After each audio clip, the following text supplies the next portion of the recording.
You gave up a TV job to start a podcast in your basement. If that doesn't scream midlife crisis, I don't know what does. It was Championship Sunday here in Indianapolis. What's the mindset then coming in as a defending champion? I want to win. No, I want to win. The young lady over my shoulder, Caitlin Clark. Not the best looking guy. And I don't think anyone's going to sit here and say, Matt Randazzo was really good looking. What has this last month, 2 months, 3 months been like for you? It's an important fan base for the Fighting Illini, is it not? It is. He turned 69 years young last week. He looked good, Coach. Oh, try it. Thank you.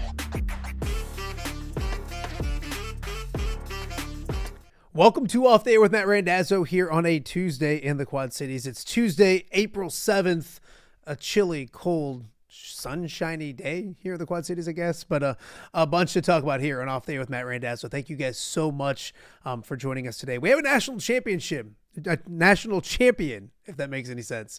From the Big Ten, the drought is over. Michigan, your national champion. We'll talk about that and a bunch more here on Off the Air with Matt Randazzo on a Tuesday in the Quad Cities. If you're watching us on YouTube, thank you for doing that. We appreciate that. Make sure you have subscribed.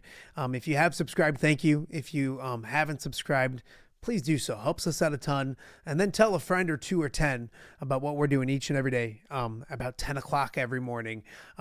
here in the Quad Cities as well. Also, we're live on X. X has been very, very good to us. So if you are on X and watching, we thank you for that. Be interactive on X. Also, great chat going on YouTube each and every day. We got our everydayers on there. Tony's on there. Kyle's on there. A lot of people jump on every day, and I love chatting with them. But if you're bored, if you're got a question for guests, all those kind of things, and a lot to get to with this transfer portal craziness, hop on the YouTube chat and join us. Be interactive there as well. We're also available on all your podcasting platforms as well. Spotify, iHeart, Podbean, you name it, wherever you get your podcast, put in Off the Air with Matt Randazzo. Listen to the show each and every day. We hope you do that, and I promise you it's a bunch of fun. You will enjoy it as well. And also, welcome to our viewers in Central Iowa. We're on the WHO streaming app each and every evening as well. So we thank you guys for your support. The Drake Relays is coming up. It's crazy. I was emailing a few people yesterday, doing some work for some upcoming shows, and I didn't even realize the Drake Relays are, I think, 2 weeks away, less than 2 weeks away. Something like that. So we'll do some with the Drake Relays as well for our Central Iowa viewers, but not just them, but the entire state of Iowa into Illinois. The Drake Relay is a very big deal. So thank you if you're watching in Central Iowa, wherever you're watching. We appreciate you guys checking out the show as well. Another busy day to get to here on Off the Air with Matt Randazzo. A lot to get to. If you missed yesterday's show, go check out yesterday's show as well. Mike Hagley from the Illini Guys breaking down everything with Illinois' run to the Final Four and the future with Illinois as well, because the future will be very, very interesting as well when it comes to that. Also, Steve Hillman from Pleasant Valley, a longtime head coach of Pleasant Valley, retiring after 18 years. Fantastic conversation with Steve about his years at Pleasant Valley, his memories, but also where high school basketball is at, all those kind of things. Great conversation with Steve. If you missed that yesterday, go check it out. And then also my good friend John Marks with the Marksy Monday, talking and arguing with me about everything in life, which is his role in life is to be my antagonist, if that's a good word for it. So check out yesterday's show if you get a chance. Today's show, a ton of great stuff to get to. I don't know if you knew this, guys, but the transfer portal is open. It's this kind of thing in college basketball and college sports that has changed everything. It's open. It's like NFL kicking off their preseason. There's so many things, or not preseason, but their free agency, excuse me. And there's so many scenarios, people leaving, people coming, all that kind of stuff. So we're going to dive into that today on the show as well. 2 more Iowa Hawkeyes are officially in the portal, happening yesterday. Tegan Mulaney and Emily Rodriguez both getting into the portal. So 5 total Hawkeyes. So Iowa has a really strong returning core, but they have several places to fill. So we've got Kyle Huesmann. I can't give that guy a week off. I tell you, the poor guy. So we got him coming up in a matter of moments to talk about who's left and kind of wrap that up. But then more importantly, look ahead to what's going on with the transfer portal for the University of Iowa women.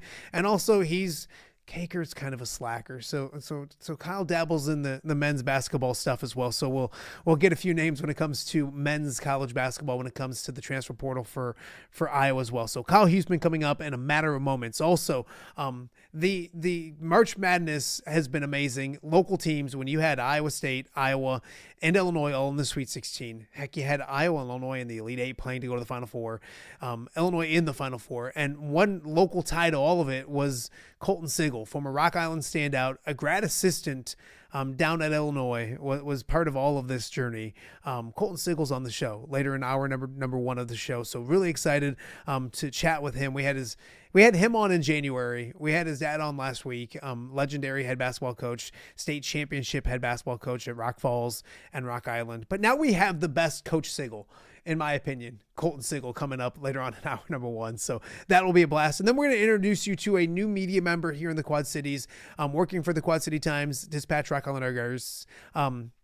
Josh Crawford has done a great job. Got here in January, hit the ground running, super enthusiastic, great social media presence. We're going to chat with him about his journey to the Quad Cities, his philosophy when it comes to covering sports, get his background a little bit, but then also the national championship game last night and a bunch more stuff. He's from SEC country. I don't want to rat him out or anything. So we'll chat a little Big Ten, SEC, and all those kind of things coming up. So a jam-packed show for you to get to. Thanks for watching. Thanks for joining us. A few news and notes before we get rolling into the show and get to Kyle off the bat. The transfer portal, as we mentioned, extremely busy this time of year, and it's busy when it comes to the locally as well. For the second year in a row, former Moline state champion Owen Freeman is in the transfer portal. Of course, last year he got in to the portal after 2 seasons at the University of Iowa, went to Creighton this past season.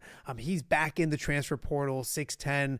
He'll have 1 year of eligibility remaining, leaving Omaha and moving forward. Talked with Owen a little bit yesterday on the phone. I'm an Owen Freeman fan. He's a fantastic young man.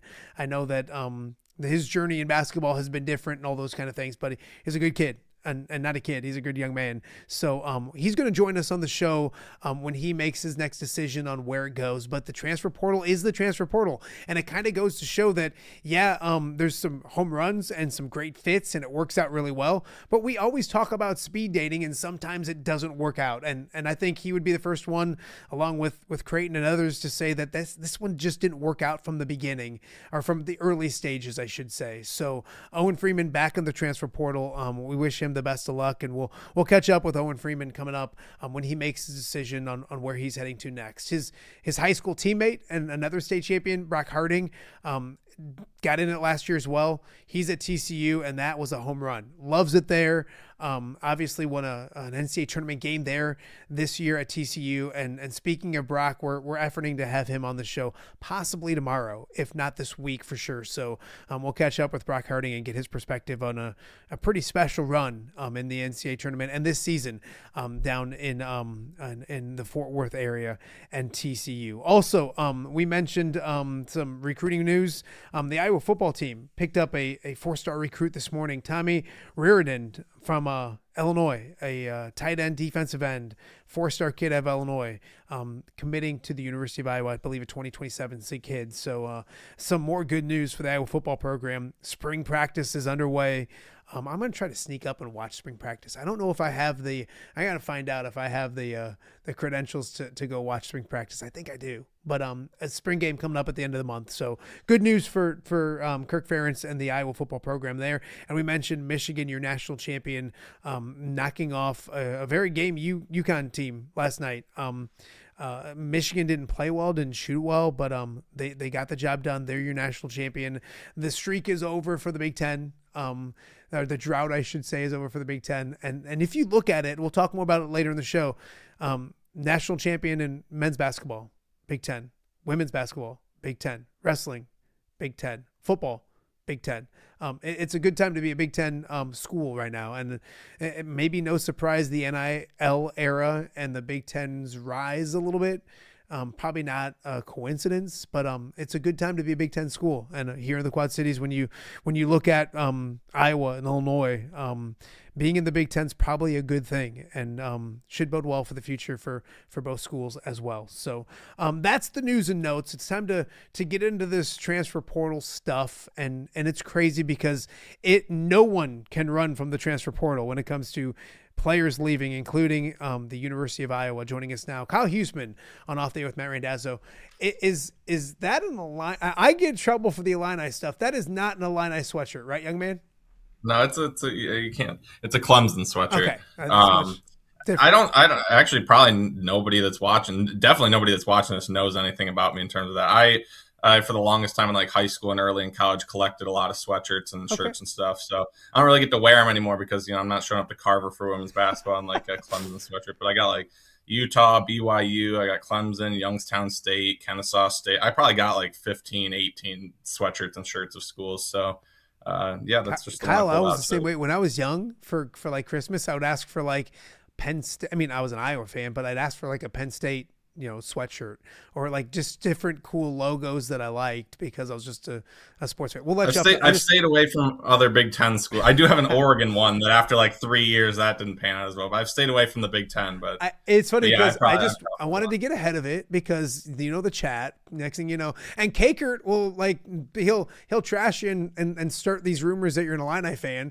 like he has for me over these years. It says Clemson right there if people can see that. Yeah, exactly. So Kyle, it's busy. Like we've talked in recent weeks, the transfer portal.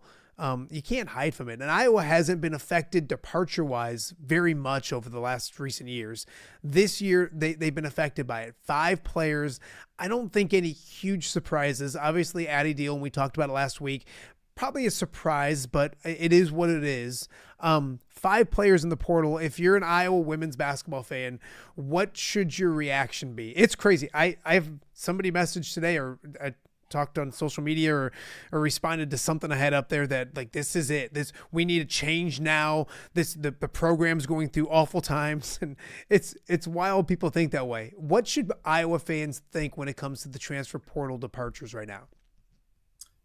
Yeah, I think it's interesting. I haven't really talked to anybody about this, but I've kind of had my thoughts about it. Just kind of, it's weird because, like you said, Iowa hasn't really had departures since the transfer portal became, a commonplace thing in college sports. So when you have that first year where players are leaving, it is weird. So, what's going on? Why are players leaving? Because there's always been so much talk of, the culture, this program, like, everybody matters, things like that. And I think that's still true. But you see some of the players that are leaving, especially like a Callie Levine who lived grew up just up the road in Solon, that's leaving. I don't think any of that stuff means like the culture isn't good at Iowa. I think some of it is just like, the transfer portal is there now for players that maybe they don't play at their first school, and they want to go play somewhere. I think, like someone like Callie Levine wants to go play somewhere. I think, Kenise Johnson, Tegan Mulaney, they want to go play somewhere. And Emily Rodriguez is a little bit of a different situation. That was kind of more one of those, what you were saying with the Owen Freeman thing. Just, sometimes you transfer somewhere and the fit isn't right. And with the fact that these coaching staffs aren't going and breaking down film and going through like a full recruiting process like you do out of high school, where you feel pretty good about your high schoolers most of the time. This is stuff that happens maybe over the course of a week. You bring them in for a visit and you're like, oh, the visit went good. Hopefully it works for a full season. Sometimes it doesn't. So that happened with Emily Rodriguez. And then Addy Deal obviously is a different situation as well. Highly rated recruit, maybe didn't play the minutes that she thought she could. Whatever reason she decided to leave, but maybe wants to go back to the West Coast, something like that. Who knows?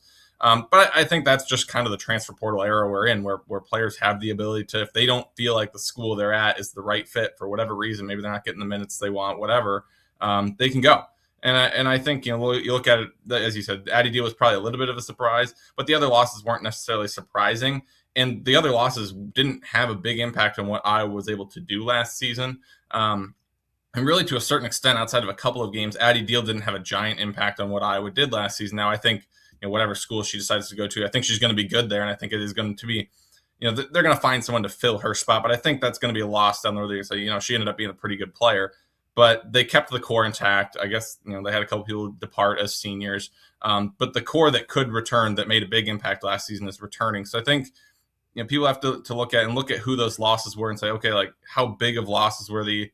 And then, you have to, we've talked about this before, the Iowa women's basketball program, the coaching staff has done a fantastic job in the portal, whether it's Lisa Bluter or Jan Jensen, brought in some good players. And obviously Emily Rodriguez ends up being a miss, but they've had, Kylie Feuerbach was great, Molly Davis, Lucy Olson, Chit Chat was a great addition. So they've hit more than they've missed, obviously. So that's kind of the part where you have to wait and just let's see what happens in the portal. Who do they bring in? And then let's make some evaluations after that. It's funny, Kyle, because you look at what they need to do, and obviously they need to get busy and go to the portal. And I think almost it's weird, but it's almost the fun part for fans right now is you do get to, recruiting used to be such a big thing high school wise. It still is, but it used to be like, oh my gosh, these recruits, it's another form of roster building, and it's almost a bigger one sometimes than the high school one. We'll get to maybe what's to come, but Iowa has openings, but they kept a really strong core. And I think that's what you kind of look at in college basketball now is almost everybody's got to go shopping, but what's the core look like? Can you talk about Iowa's core? Because you look at a roster, and I'm not going to name everybody, but you glance there, and there's probably a preseason All-American in Ava Hayden and Chit Chat Wright, who played fantastic, and Taylor Stremlow, who earned everything she got this year, if that makes any sense. Like she wasn't, not that anybody's handed anything anywhere, but there was a 5-star recruit that came to campus that everybody thought was going to play a bunch. And Taylor Stremlow beat her out and earned the minutes she got. When it comes to the core that Iowa has, how important is that before you start going shopping and getting ready for building through the roster, through the portal? Yeah, I think it's super important to just have something to at least build around. You look at some of these other schools like Iowa State or Tennessee's the other. Tennessee's the one that I don't believe has a player on their roster. That's wild. That's different because now you're trying to rebuild completely. Iowa has a core that they can say, okay, here, this Ava Hayden's going to be our center. That's 100% certain. Layla Hayes is going to be the backup. Some of those positions you can say, okay, this is for sure. Now let's build around that. I think rebuilding from the ground up is a little bit harder. But I think, the kind of the WNBA topic recently has been the protected picks with the expansion draft. I think if you would have asked the Iowa coaching staff, you got to protect 6 players for next season. We'll count McKenna Velichka because she's coming in. I think the 6 players that are on the roster right now would be the 6 that you would have picked to keep. So I think that's good that they kept that core. Obviously, she said Ava Hayden's, to me is a preseason All-American. Potentially the pick to win Big Ten Player of the Year. Obviously, Jelani Cambridge is a pretty good basketball player over there in Columbus, but I think she could be that level next year. Chit Chat was already an all Big Ten selection, 3rd team. Was great at the point guard position. You only expect her to get better as she continues. She was just a sophomore. Was in her first year at Iowa. You expect her to continue to get better. You mentioned Taylor Stremlow's growth, and she didn't even start the entire season. So if she gets an extra handful of minutes next season, if she's a full-time starter, you only expect her to get better. We talked about Journey Houston throughout the year, the impact that she made. So I think they've got a good core there. And obviously McKenna Velichka coming in as a really highly rated 5-star. You expect her to make a big impact right away. So I think they've got a great core there. But as you said, obviously you're not going to be able to play with 6 players. So they've got to go do their work. And it is going to be interesting because, as we just talked about with the departures, it's something that this coaching staff and this program has never had to deal with. They've never had to deal with bringing in a lot of players. Like, last year they brought in 2 people and you felt, oh, that's a lot of people. But now it's different because they have to bring in 5, maybe 6 people, and it's going to be of varying levels too. You're going to have to probably get a couple people that are starter level potentially, a couple of people that are going to make big impacts, but you're also going to need some people that are going to say, hey, like, you might not have a giant role right away, but you still have to fill out your roster because, if there's a couple of injuries like there were this past season, you might need that 11th or 12th person on the roster. It'll be really interesting to see how that goes. It's like I said, it's a varying level of what they need in the portal, but it is very different for this coaching staff. They've never had to go through an offseason like this where they really needed to go get busy in the portal. And I will say the good thing about the rebuilding part is there were a lot of people that were upset about the Iowa offense this year. I mean, they still won 27 games, so I don't know how upset you can really be. People didn't like the 2-post offense, the high-low. Jan went to that because of the personnel that they had. They realized that Hannah Stolke was not going to be someone that could shoot the mid-range jump shots. They couldn't run their 4-out 1-in offense and have her on the perimeter. So they adapted to what they had, and they ran a high-low offense, and it was successful all the way up until – it really was successful the entire season, and people just look at that last game and just think that the whole season wasn't successful. But now because, Hannah Stolke's gone, and obviously that's a big loss, but now they can kind of go back to what they want to do from an offensive standpoint. I think McKenna Velichka fits the 4-out 1-in offense a little bit better. But now they also have some spots open to go into the portal and say, okay, here's the offense we want to go back to next year. What players in the portal can we fit that offense rather than kind of what they had last year? So I think, like you said, there is some open spots there to kind of build what they want from their team for going forward. For the future. So I think that's going to be very helpful as well to kind of get back to what they wanted to have rather than kind of forced into running a certain type of offense. Absolutely. Kyle Huesmann joining us on Off the Air with Matt Randazzo. I want to get to some names. You put out great articles. I love to give Tom a hard time, but like the Hawkeye Report is a must have. It's you should already have it, but it's a must have, especially this time of year. So he's been spotlighting, and we'll talk to some specific names. I want to finish with the departure departures and just kind of touch on each of the last two, because we did the last week with the first three. Tegan Mulaney, Emily Rodriguez, no surprises. Can you talk to each of those? I know Tegan has a do not contact, and people always assume, like, they see the do not contact and they're like, oh, she's going here, she's going there. Sometimes they just don't want people to flood them with they don't want to have their inbox flooded with information, all that kind of stuff. Right. Touch on maybe on Mulaney, and then obviously Emily Rodriguez, you talked a little bit about, just didn't seem like the right fit from early on this season. Yeah, I think, that's kind of the thing with Emily Rodriguez. It just didn't work out. And I think a lot of people saw maybe the potential that she had. It was pretty clear early in the year that she had potential, but there was a lot of development that needed to be done with her. Some of that might have been, where she went to high school. Some of that might be UCF and, what stuff that they ran there and what they were kind of allowed to do. So it was clear that she needed some development, and obviously the back injury that she ended up having and then a brief suspension, just things never really fit together with Iowa. I still think she's, has the potential to be a good player somewhere. What level, I don't know. But again, it's very clear watching her that there is a skill set there to work with. It's going to take some development. Hopefully she finds the right school, because I do think she could be a good player somewhere. And then Tegan Mulaney was, kind of an expected one, just never really. Again, she was another one that kind of dealt with some stuff early in the year. Kind of felt like maybe she'd get playing time over Journey Houston, and then, gets the kind of the freak ankle injury right away to start the season, and then ended up getting her tonsils taken out. And all of a sudden Journey Houston comes in and plays well in those minutes. And it was kind of over from there for Tegan in terms of, her spot in the rotation, if she was going to get it or not. And then very tragic situation. Her boyfriend very recently passed away in a car accident. So that was obviously something that they're going through. Both of those families are going through some things right now, which is obviously awful at this time to have to make a decision like that, to try to transfer and make a decision about your life and your college choice at this time when they're going through that. So I would not be surprised if she tries to transfer somewhere, closer to home, whether that's like a Wisconsin or a Marquette, something like that. So hopefully she finds the right place for her and can get some playing time and, make some memories on the court and in college basketball for her, but obviously a very tough situation that she's going through, her family, her boyfriend's family, and stuff like that. But yeah, I mean, again, they weren't super surprising entries into the portal. Like I said, I think Emily Rodriguez just wasn't the right fit, and I think that's going to happen. That could happen in this year's portal class that they bring in. It's going to happen somewhere along the line where someone just doesn't come in and fit right.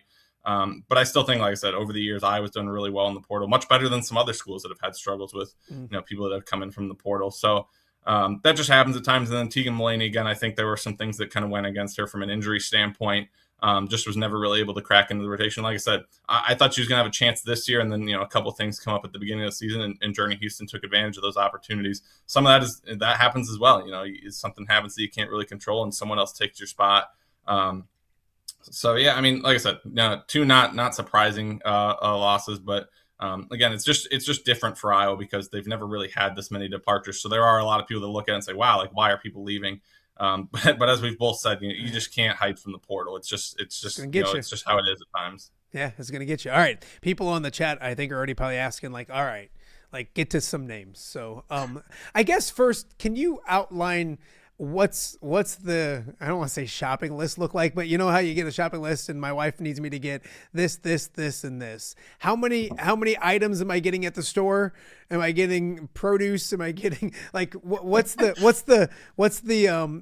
availability, the voids that I was looking for when it comes to going shopping in the portal? Yeah, I don't think the coaching staff, their portal list has like eggs and bacon and milk on it, but yeah, I think there's, like I said, I think there's a varying levels of capabilities that they need in the portal. I think obviously you look at it, you probably need a starting level guard. Probably, I would say they probably need a starting guard. I think you could go with Chit Chat and Taylor Stremlow in there, and it'd be interesting to see what they want to do. I think they need to bring in a starting guard because right now Chit Chat and Taylor are your only two guards on the roster. So I depending if you want to go with a true small forward or something like that, or run Taylor Stremlow at the small forward, they're going to need three guards, and so they're going to have to bring in a potential starter at the guard position. Whether that's going to be their big time 3-point shooter, it would depend on who they want to bring in to fill that spot. But I think they need a big time 3-point shooter, and we'll get into a couple names in a minute. But I think that big time 3-point shooter could come off the bench as well and kind of be like that first guard off the bench. But I think they probably need three guards, one that can start and obviously, generally guards can shoot the three. So a guard that can start, a really good 3-point shooting guard, and then kind of another depth piece at guard that maybe fills the role of like a Callie Levine or someone like that. Maybe get a few more minutes than a Callie Levine, but kind of that similar role that probably not going to get a giant role, but someone that you still need on the roster in terms of, what happens if there's injuries, something like that. I think they need a power forward that is at starter level. I think, putting your eggs all in one basket with McKenna Velichko would not be the greatest of idea. Not to say that she can't come in and be a starter from day one. But I think there are a lot of people that thought Addie Beal could come in and be a starter from day one. And there's ups and downs with every, freshman, no matter how highly rated they are. So I think trying to convince a power forward to say, hey, you might start, but you might also get a lot of minutes at this spot. Because Tegan Mulaney's gone now. I don't think they want to play Journey Houston at the 4. Obviously, Hannah Stolke's gone. So right now, McKenna Velichko is the only power forward that's going to be on the roster. So I think they need someone at starter level that could potentially come off the bench as, her backup and play a lot of minutes. Because even if McKenna's the starter, she's not going to play 30 minutes a game as a true freshman, I wouldn't think. So someone that can kind of be a 1-2 punch with her at the power forward position. So that's 4 people now. I think they want to look for probably a small forward type. I think Journey Houston fits that role. But maybe someone else that could kind of battle with her for that spot potentially. But you look at the full roster. I mean, they have 6 people right now, so they have to somehow get to probably 12. I think you could go with 11, but it would be interesting to see how that would kind of play out because, again, 11 players, you're like, last year you had someone have a season-ending injury. You also had Chit-Chat out. Kylie Feuerbach missed some time. You don't want to – you have a season-ending injury in there, and all of a sudden you're like a couple of tweaked ankles away from being in a position like Connecticut was a couple of years ago where they're like, well, we have 6 players tonight or 7 players tonight. So I think you want to get to 12, which would mean 6 transfers. So again, eventually, once you start talking about those 11th and 12th players, what are they going to be able to get in the portal? Are those like mid-major players that did well at their previous school, that they kind of understand they're coming to a Power 4 school, that they're probably not going to have a giant role. They're more of in a bench role. But again, I think they need a starting level guard, a starting level power forward, a really, really good 3-point shooter. And then after that, it's kind of getting into the depth stuff a little bit. But it'll be really interesting to see how we start getting going here. What names pop up, because I said they're kind of trying to rebuild a little bit to get to that 4-out 1-in offense. So what players come up? What are they kind of trying to do as they try to rebuild the roster a little bit? All right, give us some names of possible visits, people linked. It's funny this time of year, we joked yesterday with Mike Hagley from the Atlanta guys that there's obviously connections and links to some things that are pretty obvious. And then there's the ones that it's like you'll see on social media that like her third cousin, it was a teacher for his 8th cousin back in whatever. So take us through your list, kind of give us maybe those first names that you would keep an eye on early in this process. Yeah, I mean, even though the portal just opened yesterday, if the Iowa coaching staff, and I think they're going by the book. I don't think they're tampering and things like that. That means yesterday morning was the first time that they were able to start reaching out to players in the portal and contact them. So I think we're still really early in the process of getting like visits and stuff done. The one that is visiting so far this week is Kenzie Hare, a shooting guard from Iowa State. She is one that is going to fill kind of that 3-point shooting mold that I was talking about if she were to pick Iowa. Made 53s last season for Iowa State, right at 40% shooting. 2 years ago, she had hip surgery the year prior. In her first year at Iowa State, only played in 8 or 10 games. The year prior, as a sophomore at Marquette, made 91 threes and shot over 40% from 3. So someone that has a history of really good 3-point shooting. Obviously, a little bit different in the Iowa State offense last year. Only averaged 6 points per game, but obviously you got Audie Crooks in that offense. You got Jada Williams, who was shooting a lot of shots. Addie Brown, I know, missed some time with injury, but when she was healthy, she was shooting a lot of shots. So not necessarily quite the opportunities there in that offense.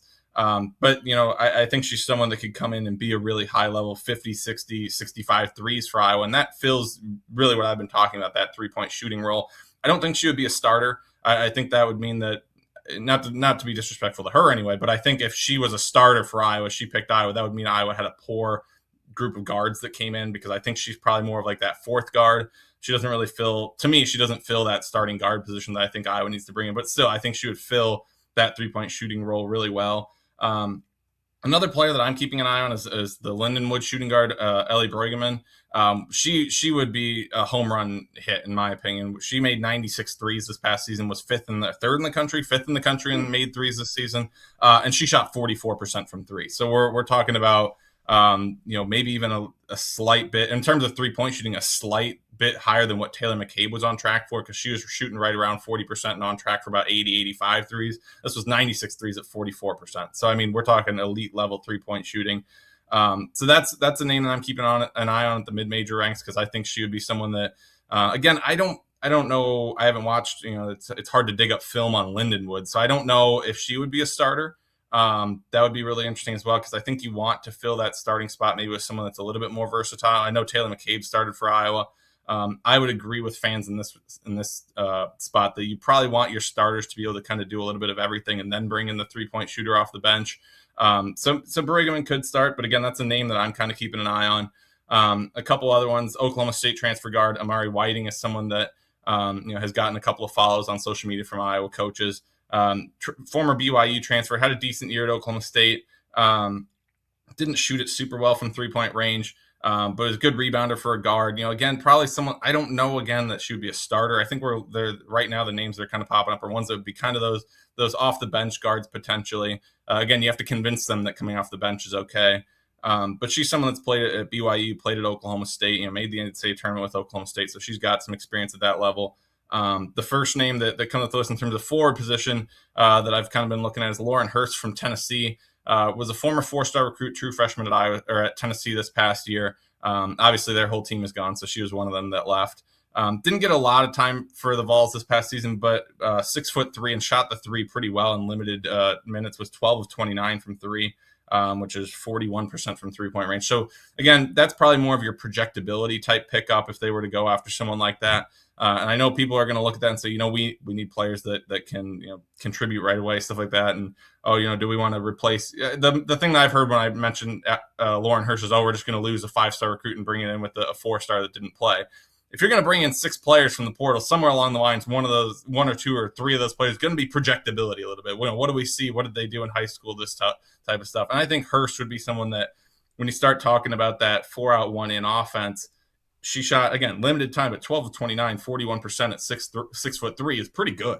So someone that, maybe could battle McKenna Velichko, and maybe she doesn't start, but if you can bring that off the bench and do, have the ability to shoot the three there, I think that would be someone that would really fit well. And again, that's a little bit of projectability. You hope that she can come in and be an extra level above what she was at Tennessee, and certainly she would get more minutes than she got at Tennessee.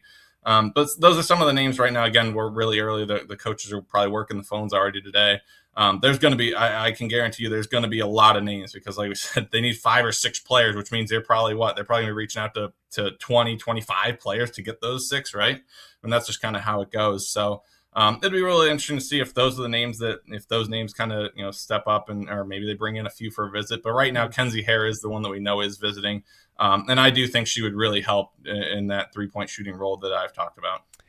Kyle, when you look at, is there a philosophy when it comes to, so I would say that the Iowa football team has kind of identified players that aren't 1-year people. They got 2-3 years left. They can continue to develop, all those kind of things. Basketball is going to be different. You're looking for certain needs you need to fill right away. But do they have a preference? Is there anything when it comes to, hey, we can get this girl for 1 year and she can be an impact and be on her way? Or, you look at a Chit Chat Right where you added her last year and she can play several years after that and be a fixture in the program. Is there any thought process to that at all? Or is it just different when it comes to basketball and what you have to fill? Yeah, it'll be interesting, because I'm trying to pull up their scholarship chart here right now. They don't have a single senior for next season, and now they only have 6 players. They don't have many. Chit Chat's going to be a junior. Taylor Stremel will be a junior, and Ava Hayden will be a junior. So you're going to have 3 juniors on the roster. I think they'd probably, and again, I don't know that it's position specific. I think you'd probably want to get a couple of 1-year players, just so that way you're not bringing in, where you get yourself in a position where, okay, now we have like 5 juniors, or we have, however many sophomores and stuff like that. So that way you don't have a giant class that leaves at once.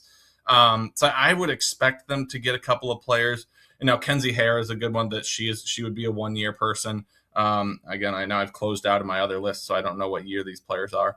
I think that they would want to bring in a couple of players that are going to be 1 year, just again, because you have to start looking at high school recruiting. I know high school recruiting kind of gets put on the back burner with the portal. But that's a really talented class, and they're going to be looking at some players in there. And certainly if they only have 12 or 11 on the roster, that'll leave them plenty of room to potentially get players in that 27 class. But again, the fact that they don't have any seniors and they have 3 juniors, I don't know that you would want to go add 3 juniors and then all of a sudden in 2 years from now you're losing 6 players from the roster, and then heck, you throw in another portal addition or portal loss or something like that, and you're losing 6-7 players in a class.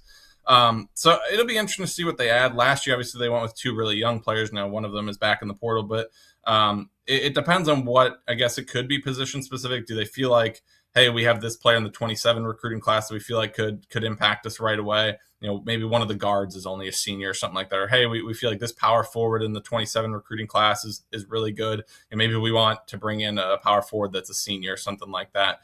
So that'll be interesting to see. I know Lauren Hurst, the name that I mentioned, she is only going to be a sophomore. So if that was someone that came up and potentially came to Iowa, she would be someone that has several years. So it'll be interesting to see. But again, I think they need a couple of seniors just to make sure that, again, you don't want to lose. You never really want to lose players, but you don't want to have a class where you lose 5 or 6 players, because then you're going right back to the portal again for a lot of players. So it'll be really interesting to see. But I think a couple of seniors would be really helpful, again, from an experience standpoint too, because there's players that have played in the NCAA tournament now, but there's you want to bring in a couple of players that have been around and have that veteran leadership. Like I mentioned, an Amari Whiting would be someone that has played at BYU, played at Oklahoma State. They've got all that experience in the Big 12 and a Power 4 conference. I think they need some of that on this roster. Kyle, last one, women's wise. I want to dabble a little bit with the what Ben McCullough might have ahead of him with you, but timeline. I feel like last year people freaked out and you're like, just relax. And then Chit Chat Wright came aboard and Emily Rodriguez. And I felt like it wasn't very quick. So is there a timeline? You know, fans, Kyle, message boards. People want instant satisfaction of what's going on. Will I see you on my show again this week? AKA, will there be a commit this week? By the way, when there's a commit, you probably come back on. That's my way of asking, but go ahead. Again, because we're so early and right now we've only got one visit lined up with Kenzie Hare. Yeah, I mean, certainly if she comes in for a visit this week and it goes great and she commits, then yeah, there could be one this week. But I think, the fact that they have so many players that they're like we said, they're going to need 5 or 6 players. I think no matter what, this is going to get strung out a bit because players are still entering the portal. All of this week, there's going to be players still entering the portal as they make their decisions. Again, I think we're going to see people enter the portal because they start hearing what their coaching staff is going after in the portal. And they're going to find out, I'm getting recruited over, or maybe not even getting recruited over. I'm getting someone that's going to come battle with me for my starting spot or my position off the bench. I think we're going to get a few more portal entries this week. But yeah, I think it'll be interesting to see how quickly they start bringing in players for visits. And again, I was not hosting players that are only taking 1 visit. So it could be, hey, so-and-so's got 3 visits this week, and next week you've got to wait a week and a half before they can come in for a visit or something like that. So it'll be interesting to see if they get something done quickly. The one thing you mentioned, the message board and people wanting instant gratification. I've seen several. I put out my article about Kenzie Hare yesterday, and people, but we need someone better than her. Like calm down. The portal just opened. She's a grad transfer, so that's why they got that visit set up before the portal opened. Like, they need 6 players, so that doesn't mean Kenzie Hare is the best one they're going after. It means it's one of the pieces that they're going after. So, and she can shoot it. Yeah, So just because she was the first one doesn't mean that's the player. Like, this is the best one in the class. This is the gem that we want to get. It just means that that's the first person they were able to get a visit lined up with. Again, she was a grad transfer, which is why that visit was reported before the portal opened. So it's just you got to be a little bit patient and see what happens. Again, I think we have to wait until we start seeing targets. Who are they going after? And once we get a couple of commitments on the board, then we can kind of reevaluate. What do we think of these first 3 commits? How do they fit in with what we've just been talking about, the blueprint, the shopping list, whatever you want to call it? And then say, okay, are these players good enough to fill the roles that we felt like they should be filling? What do they need the rest of the way? You've just got to be patient here and let things go a bit, because you can't argue about, the coaching staff isn't doing this, the coaching staff isn't doing that, when right now we have one singular player visiting and we already know they're adding 5 or 6 players. You're just going to have to be patient for a little bit and just see what happens. Absolutely. Kyle, the basketball on the men's side, you've done some recent articles just kind of profiling some targets. So this isn't maybe inside information. I'm not asking like, hey, what do you think? Like, but just the ones that you've kind of gone over the research to and studied, I think maybe 3 or 4 recently, especially point guard wise. Obviously that's the big question for Iowa men's basketball. What ones have stood out to you when it comes to possible, maybe Bennett Sturtz replacements? Yeah, I think the first thing is it's very different for the men's team than the women's team. The men's team has only got a couple of spots to fill. Maybe a couple of players that, if there's obviously been a lot of talk about Alvaro Fulgueras potentially entering the portal. Obviously, if he enters, that's another position they could potentially go get. But right now, it's a different situation because they have a point guard that they want to get, and then they want to go get a true big. We saw throughout the season, and obviously against Illinois in the Elite Eight, that not having a true big kind of hurt them, especially in the rebounding department. I think it was like 40-21 on the glass against Illinois. So that's the first thing that I've noticed is you look through some of these players that are starting to pop out, the first few targets that are starting to pop out, and you've got 7'2", 7'3", another guy that's 6'11", players that can provide height to this roster. And I think that, again, people want to talk about and this, I might be wrong, I'm curious what your thoughts would be. People want to talk about the Bennett Sturtz replacement. I think going and getting a 7'1", 7'2", 7'3" center is more important than the Bennett Sturtz position because I think the roster that they have is good enough that you don't necessarily, your point guard doesn't need to put up 20 points a game, but I don't think that they can, again, they made the Elite Eight this year, so I don't want to say get better than better results, but if they want a better overall team that can contend better with those top teams, they need a center that can rebound for them. So I would almost consider the center position to be more important. And as of right now, early on Tuesday morning, the portal opened at midnight, so 11 hours ago, 10 and a half hours ago. The first thing that stands out to me is some of those targets are 7'2", 7'3", 6'11". So they understand, and Ben McCollum said it right after the season that that's something they needed to go get. And so far, that it looks like there are a couple targets out there that they are going after that position. And then the point guards, there's a couple that have popped up. The one that I think is pretty well known so far is Fenley Bizjack, the Butler point guard. That'll be an interesting one because I know that our Kentucky site has mentioned that Kentucky's going to be looking at him. I know he's also looking at the NBA draft process. That's what the Kentucky site KSR had reported that he's going to potentially do that. He's the one right now that has kind of popped out. 17 points a game at Butler, was third team All Big East selection, shot 35% from three. He's kind of that guy right now that's like, if you could go get him, that would be a really big addition. So he's the name right now that has stood out to me. But we'll see. Obviously, with the NBA draft process, Kentucky's obviously a really good program. And, if Kentucky's going after him, there's going to be a lot of schools that are going after Bizjack. So it'll be interesting to see. I think, these 5 names that I have listed right here in that article aren't going to be the only ones, obviously. I don't think we're going to be talking about necessarily the same amount of targets for men's basketball as women's basketball. Because, again, I think they're probably adding, 2, maybe 3 people. Yeah. But, I think so far with these targets that I've heard here and have kind of profiled a bit, they fit exactly what Ben McCollum and his staff need to go after.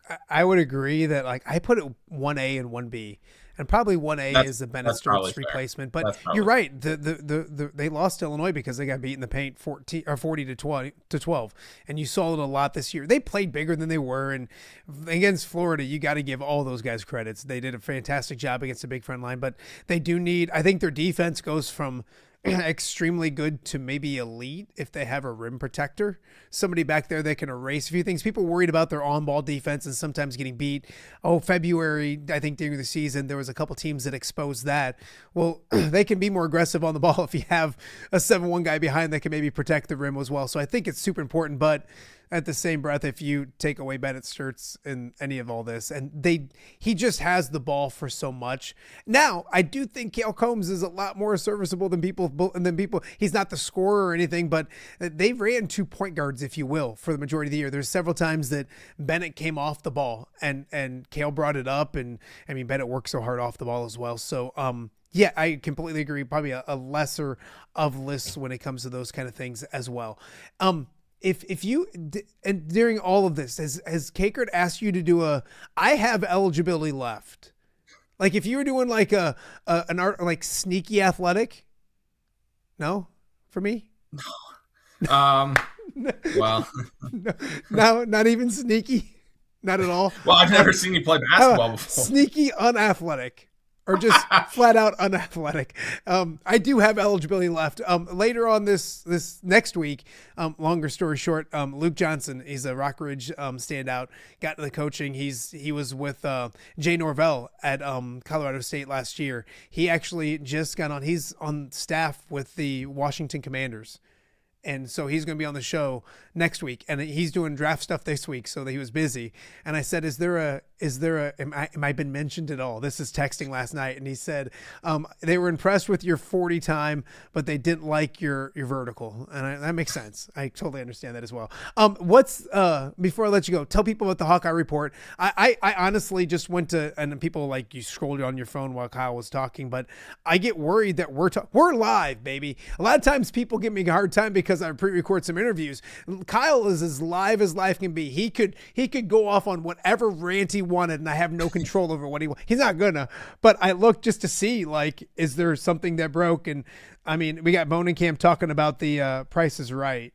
But other than that, that's the only thing I see on social media. So we made it through. We made it through like 35 minutes without anything happening. That was not a guarantee. Well, that was not a guarantee. I said to you, I go, I need you at 10 o'clock because I can't record at 8 and then have something happen at 10 and us look like idiots. So, talk about the Hawkeye Report, what you guys got going on before I let you get on your way.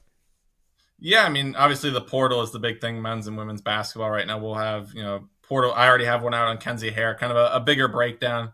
I generally do bigger breakdowns when we've whether Iowa has bringing in a person for a visit, or we are very certain that this is a big time target that Iowa's really going after. So certainly for the women's side, I'll have plenty of those, I'm sure, as we get going. And obviously the men's side will probably have lesser than they did last year, because I think I did like 15 portal profiles last year for the men's side. So we'll have a couple of those up as well, and we'll keep everybody informed on the targets for men's and women's basketball. And then baseball season's still going. They're going to USC this weekend for a big series again. USC is ranked 14th in the country, and there still might be a baseball game tomorrow. I know Rick's working the phones to try to get a midweek going for tomorrow. I think it's supposed to be like 70 degrees. So yeah, obviously the portal kind of dominates everything right now, but certainly baseball's still going on as well, and spring football certainly as well is another thing to look at, which kind of, now with the portal being the way it is, spring football kind of gets thrown into the back a little bit. And I kind of forget that it's happening right now because of everything going on with the portal. But certainly a lot to be informed with for us as we keep going this spring. I love it. I looked at the chat real fast. Kelvin asked about a lot of players. I think you hit on most of them when it comes to those. And Tony mentions portal season is like hot stove league. And that back when I'm old, but back in the day, hot stove league was like so much fun. It's not nearly the same for baseball anymore, but absolutely. So I think you nailed a lot of it as always. So Kyle, I appreciate you. Maybe we'll see you this week. Maybe we won't, but always appreciate your time, and keep carrying Tommy. God knows somebody has to do it. I appreciate you, buddy. Yeah, thanks for having me on. All right, that is Kyle Huesmann from the Hawkeye Report. It is a very busy time. People ask me, like, with March Madness getting done, are you going to, like, shows are going to be tough to maybe fill up? No, there's so much right now, which is great. Now, talk to me in, like, June, and you might see some best of and all those kind of things, but we still have plenty to talk about these next couple weeks, and the guys thing is completely different. I mean, obviously, great stuff from Kyle talking about some possible targets, but you look at it and there's going to be some big impactful stuff. We'll track down Tom Kakert and talk to him sometime this week as well. So we got a lot more to get to coming up on the show. It's been a fun, amazing run for Illinois basketball. And here the Quad City local tie is that Colton Sigel, former Rock Island standout, is on staff as a grad assistant. And it's been a magical run. We talked to his dad last week. We had Colton on earlier this year in like January. He's back from Indy, and he's kind of letting it all sink in. And we're going to chat with him about all of that and then some next right here on OTA, on a beautiful looking Tuesday outside. I think it's probably colder than it looks, but we'll be right back here on OTA. For over 65 years, Lindquist Ford has proudly served the Quad Cities. And they're just getting started. Looking for a new ride? Check out a healthy mix of new and quality pre-owned vehicles ready for you. Need service? Skip the waiting room. With free pickup and delivery and mobile service, they come to you. No delays, no hassle. From routine maintenance to a full-service collision repair shop, it's fast, friendly, reliable, and always transparent. Lindquist Ford. Serving the Quad Cities since 1959. Experience the difference today. Hey, I'm the Crawford guy. Ooh, do you guys always speak at the same time? Sorry, guys. I'll go first. You know, if you need help with your heating or air conditioning, or electrical, or plumbing, Crawford Company can solve your problem. But what about your problem? What problem? Do you not hear yourselves? Take it from me, the Crawford lady. And me, the Crawford guy. Crawford is the comfort company. Give me the keys. Learning to drive can be stressful for both the student and, yes, the parent as well. Relax. There's an easy way to avoid the stress. Skiles Driving School in East Moline has been helping new drivers hit the road with confidence for over 20 years. Whether you're a teen earning your first license or an adult looking for behind-the-wheel training, we've got you covered. Their certified instructors are patient, experienced, and use modern vehicles equipped for safety and comfort. From classroom instruction to real-world driving, we make learning safe, affordable, and even fun. Call 309-278-0098 or visit skylesdriving.com. Skiles Driving School. Get in, buckle up, drive your future forward.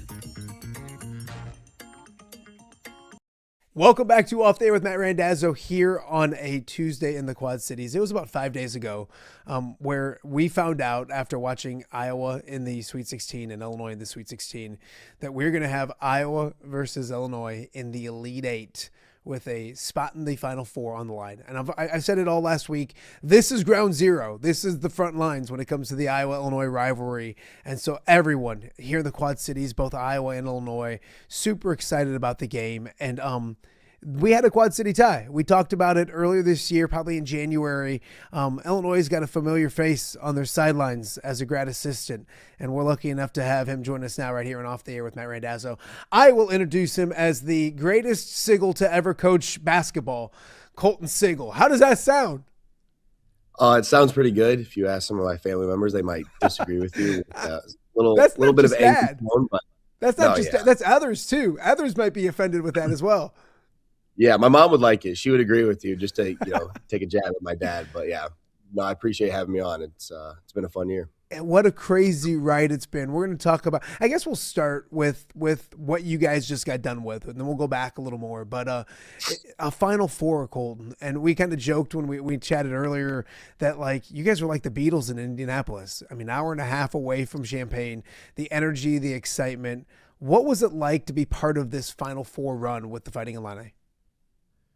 It was crazy. Like, I've mentioned before that the first day we got here in the summer, that was the goal, was to get to Indianapolis, was, to win a lot of games in March and April. And, after we beat Iowa in the Elite Eight, it was just kind of like you could see the enjoyment and, the pressure was kind of taken off a lot of people in the locker room, especially, Coach Brad has been here for 9 years and, he's been through a lot. He was the 1 seed in the tournament and lost second round. And, to see the players' faces, how they all came together, this summer, and they accomplished the goal. They accomplished the second to last goal. Obviously, the end goal is to win a national championship, but to be in Indianapolis with all of our fans, like walking in out of the hotel, and there's like a line of people waiting to greet you, and then we weren't allowed to walk down the street. Well, the players weren't, and it's just you just see orange and blue everywhere, and the community when we come back to Champaign that next morning when we drove back to see all the people there to greet us, to welcome us back, the signs.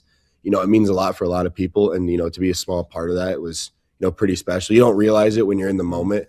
A few days after that, you kind of look around, you go on social media and, you see the fan support, see what it meant to a lot of people, it's selfishly what it does for my career and a lot of the coaches' careers here and the players' careers, honestly, too. It was, it meant a lot to be a part of. And, to be my first year was kind of nuts, kind of crazy. Like you said, if we talked about this last year at the John Deere Classic when we saw each other, when I told you I got this job, probably would have called you crazy if you'd have said I would be in this position right now. So extremely blessed. And, I've kind of come down a little bit from it, it's kind of relaxed, but, in the moment it was unbelievable. Take me to that moment because you're at the Final Four. I was talking to your dad last week, and he was the excitement of him going to a Final Four and watching and all. I mean, just being a fan of basketball, you're at the Final Four. I don't know if you had been one as a fan before this, but like most people, that's a bucket list thing. And not only just to be there at a Final Four, but to be part of it. And you mentioned coming back down. Were you able to at all sit back? I know you have work to do and scout all those, and especially grad assistants. You guys got probably a ton of stuff you got to get done. Were you able to sit back and like pinch yourself at all? I would say yes and no. We do a really good job of preparation. So we had all the prep done for who we were going to play probably the day after we beat Iowa. So we had all the UConn stuff done right when they beat Duke that next day. And then we had the national championship prep work done. So we had a little bit of downtime. I was able to walk over to the convention, the NABC coaches convention, and, wore my Illinois gear, and everybody, was stopping and talking to all of us. We had a group of managers go over there, and, it was nice to just go over there and, relax a little bit. But when we were at the hotel doing work, we kind of were caught up in the moment. We didn't enjoy it, I would say, enough. But the times we were enjoying it, it was awesome to take a step back and look at what we've accomplished as a whole, no individual accolades. And, there's a players lounge at the hotel with like Xboxes and like massage chairs, ping pong tables. So, to go in there with the guys and, see David and like Andre play ping pong and like try not to fight in the middle of the players lounge because of a ping pong game. Those are the moments that you cherish. Obviously didn't go our way in the game, but, there was a lot of memories in the 4 days we were in Indianapolis, and, I'll take that for the rest of my life. Just the spectacle of it. I mean, you're at Lucas Oil Stadium. It's not like you're playing, no offense to Wharton Fieldhouse, Rocky Fieldhouse, all that kind of stuff, or even bigger when it comes to even in college arenas, like going to West Lafayette and the Breslin Center, and these places are already impressive and fun. You're at Lucas Oil Stadium. What was it like walking out of that tunnel? I guess first for practice, because there was like 17,000 people just there for practice. And then the game itself, what was it like walking out in that environment and having all eyes on the Fighting Illini? Yeah, the first day we were there, we actually had an hour and a half practice with no fans. And we all kind of get adjusted to the arena. And it was unbelievable. It was cold in there at first, and like everybody was kind of nervous just to be there, and it was like kind of looking around. And then, we had a good practice, and then Coach Underwood kind of was like, there'll be probably 5,000 or 6,000 people at practice tomorrow. And everybody was like, oh, no way, there'll be a few thousand. Like, there's gonna be nothing. And then we heard like in our locker room when they were playing music, like how many people were there. And then a guy walked by, one of the workers at Lucas Oil, like we overheard him say there's over 12,000 people there for the Illinois practice. And we were like, is he serious? And we walked out there, and everybody was super nervous. Like, no, if you ask anybody and they're like, oh, I wasn't nervous, everybody was so nervous to walk out there in front of all those people. We were airballing shots, we were missing shots, we were running the drills wrong, but we settled down. But to be at Lucas Oil, as a sideline guy, as a support staff, it was unreal. I've been there a couple times for Colts games. They probably lost a few when I was there, but to be there for a basketball game was that's was right. unreal. I forgot you guys are Colts fans. Yeah, so I've been well. familiar with the area. Yeah, I'm familiar with the area, but it was like I walked in, I was like starstruck. It was like I like looked around for probably 10 minutes. I probably looked like an idiot in front of all the fans, just like up there looking around. But I know you practiced with the team this year and ran with them. Did you run with them at Lucas Oil? Did you shoot it? No, there? we did like I shot a little bit. Is it different? Oh, it's different. It's so much different. Like the backdrop, the depth perception, it feels like the ball is like almost like knuckling in the air because there's so much space there. Like it is a lot different. I'm not going to blame, missing shots and, all that stuff, because at the end of the day, other teams make shots. Yeah. But no, it is a lot different. It messes up your shooting quite a bit. I will say, it's easier to shoot in arenas, definitely. But yeah, the ceilings are way higher. The backdrop, it's dark when the lights are on for like game mode. Yeah. So it is a lot different. Colton Sigel, Illini assistant, joining us on Off Day with Matt Randazzo. Colton, the locker room afterwards, obviously disappointment, wanting to play in a national championship game. Keaton, Pop, NBA draft, and Kylan's gone, but a big bunch of this team can come back and do more. I know the future is bright. What was the locker room like afterwards? Because there is the sadness of this one being done, but what it's done for Illinois basketball and for Brad Underwood, you mentioned he's just been a wizard when it comes to putting rosters together and adapting whichever way is the best possible. What's it do for this program and I guess the energy for you guys moving forward? I would say it just kind of put us on a national spotlight on how we created the team this year and, how we operate behind the scenes. Not many schools, do an offensive coordinator, defense coordinator, and they strictly only do that. Like some coaches like try to do different scouts. Like there's 3 coaches that do different scouts. We do it offense and defense. So I think that's new. And then, the fact that we went over to Europe and got a lot of good people and good basketball players added to our team. And then the senior leadership, like you said, Kylan and Ben and AJ Red, those guys kind of laid the foundation for those guys. And, in the locker room after, it was hard to see. It was hard to be in there. It was a lot of good people that care about each other saying goodbye, like you said, we could retain a lot of guys. I think everybody's just kind of relaxing right now. Nobody's really touched the basketball or talked about the future yet. I know a lot of guys are beat up, so they're relaxing right now, kind of spending time with their family or going home. But, the locker room, like I said, was pretty hard to be in there. And, coach, you saw coach's interviews all over social media, how sad everybody was. And, I feel that way too. It's a tough loss, but, you got to look back and see what you accomplish as a whole, as a team. And, that the next couple of years of Illinois basketball are going to be legit. I already saw, like you said, we saw the preseason rankings. We don't care about rankings, but, we're top 5, top 10. And, we made a Final Four last year. We could retain a lot of the guys that were on this team. A lot of the staff will come back too. So it's just, it's exciting, but, you got to reflect on last year and, thankful for it and blessed to be a part of it. But, we have a good group of high school kids committed. We have just got a 4-star Quentin Coleman committed. So I'm really excited for the people we're bringing in and hopefully the people we, retain. Colton, you mentioned went to Europe and got good people and good players. Can you talk about that part of it? I think the media really fell in love with Mirkovic and some of those guys, and they're Europeans. This is an entirely different thing for them. Can you talk about them as people? Because you made a point of saying good people. I think that's pretty key, and I think that was apparent this season, wasn't it? Yeah, 100%. The 5 guys we brought over from Europe they were like family when they came in together, and they accepted everybody else's family. They are always trying to buy, like, for example, the manager's food after they work out. Hey, you want some food? Like, thank you for helping me work out, like rebounding for me.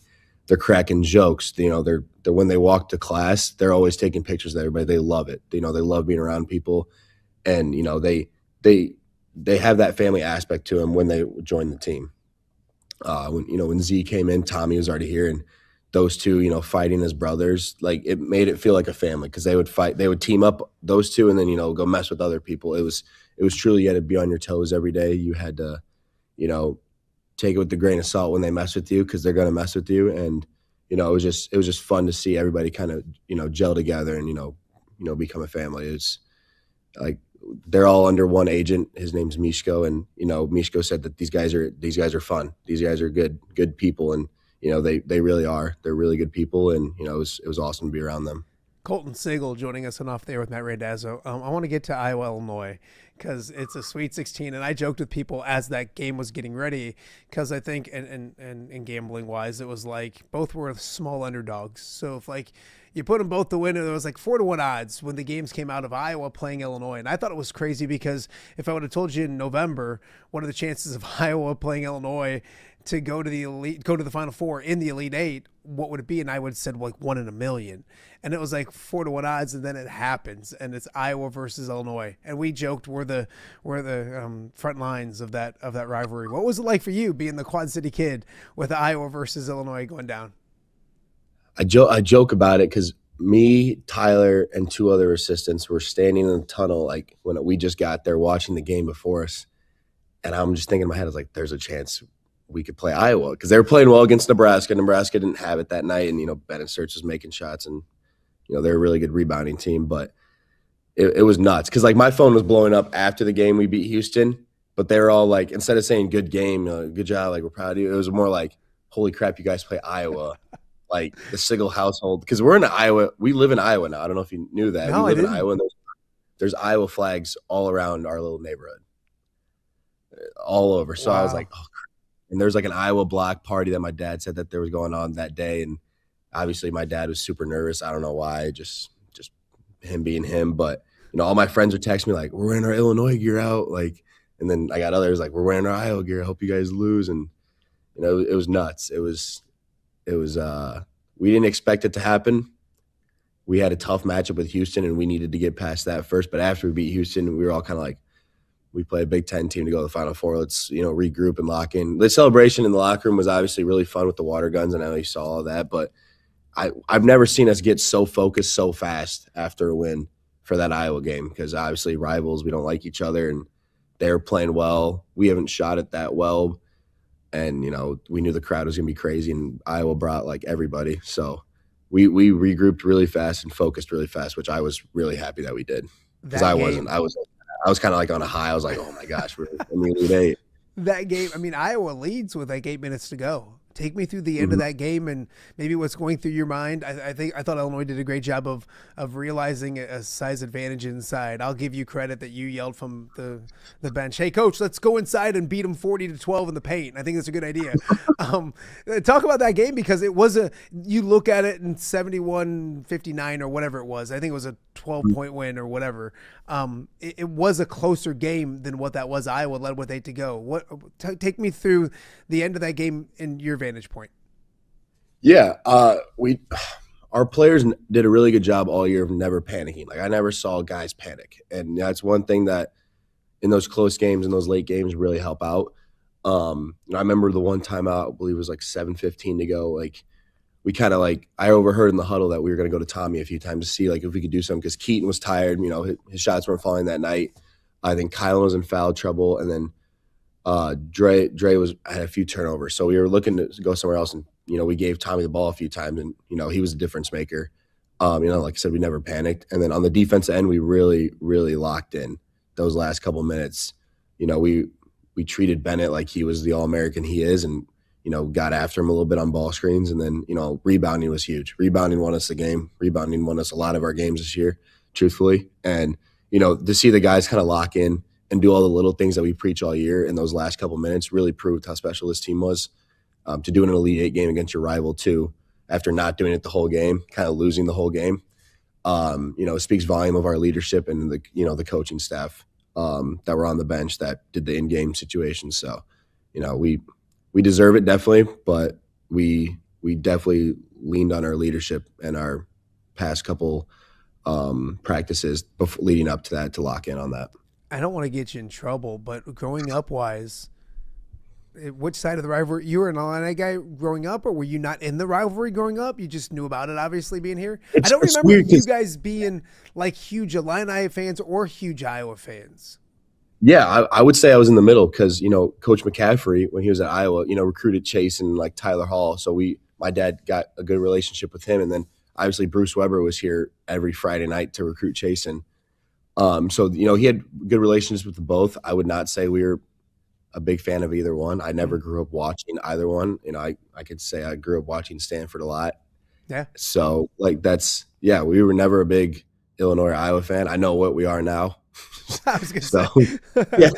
I think that goes without saying. No, we were never a fan of either. It was just kind of my dad had good relationships with both coaches, which was fortunate enough to have that. A lot of Iowa fans watch this show. I don't think that's a surprise. What would you say about Iowa, seeing them in the Elite Eight, being on the outside looking in, and then seeing them? You saw them in January, you saw them again in March, and you never would have expected that. Your thoughts from the outside looking in and what they're doing over in Iowa City and Ben McCollum? Yeah, Ben McCollum's a special coach. Obviously his name was getting thrown around for the North Carolina job, but to be against him in games and see his X's and O's, and to watch Bennett Sturts play, and to watch maybe those not big name guys step up in those roles, like a Tate Sage, Isaiah Howard, Tavion Banks. Those guys really bought into what he was coaching, and they did every little thing correct all year.